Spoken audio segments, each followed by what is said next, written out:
Hi guys, ನಮಸ್ಕಾರ ಎಲ್ರಿಗೂ. ಇವತ್ತು ಆಫ್ ಟು ಮಂತ್ರಾಲಯ. ನಮಸ್ಕಾರ ಎಲ್ರಿಗೂ. ಗ್ರೈಂಡ್ ಟು ಗ್ರೇಟ್ನೆಸ್ ನ ಡೇ 22ಗೆ ಸ್ವಾಗತ.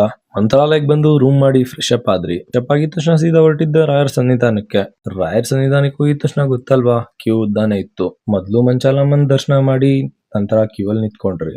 ನಾವ್ ಬಂದಿದ್ ಸೋಮವಾರ, ಆದ್ರೂ ಕ್ಯೂ ಜಾಸ್ತಿನೇ ಇತ್ತು. ಕ್ಯೂ ಅಲ್ಲಿ ಹೋಗಿ ರಾಯರ್ ದರ್ಶನ ಮಾಡ್ಕೊಂಡು ನಂತರ ಸ್ವಲ್ಪ ಹೊತ್ತು ಅಲ್ಲೇ ಕೂತು ಒಂದ್ ಸ್ವಲ್ಪ ಧ್ಯಾನನ ಮಾಡಿ ನಂತರ ಆಚೆ ಬಂದು ಬ್ರೇಕ್ಫಾಸ್ಟ್ ತಿಂದು ಆಟೋ ಹಿಡಿದು ಪಂಚಮುಖಿ ಆಂಜನೇಯನ ದರ್ಶನಕ್ಕೆ ಹೋದ್ರಿ. ಆನ್ ದ ವೇ ಹೋಗ್ಬೇಕಾದ್ರೆ ಮೊದ್ಲು ಆಂಜನೇಯನ ದೇವಸ್ಥಾನಕ್ಕೆ ಹೋಗಿದ್ರಿ.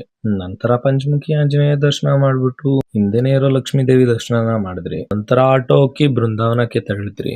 ಈ ಜಾಗದಲ್ಲಿ ರಾಯರು 13 ವರ್ಷ ಇದ್ದಿದ್ದಂತೆ. ಇಲ್ಲಿ ಪ್ರತಿನಿತ್ಯ ಅನ್ನದಾಸೋಹ ನಡೆದಲ್ದಿದ್ರೆ ಪ್ರತಿ ಗುರುವಾರ ರಾಯರ ಹೆಸರಲ್ಲಿ ಹೋಮ ಹವನಗಳನ್ನ ನಡೆಸ್ತಾನೆ ಇರ್ತಾರಂತೆ. ನಂತರ ಶ್ರೀಯುತ ಅಪರ್ಣಾಚಾರ್ಯರ ಮನೆಗೆ ತೆರಳಿದ್ರಿ. ಅಪರ್ಣಾಚಾರ್ಯರ ಭಕ್ತಿಗೆ ಮೆಚ್ಚಿನೆ ಅಂತೆ ರಾಯರ್ 13 ವರ್ಷ ಬೃಂದಾವನಕ್ಕೆ ತೆರಳಿದ್ದು.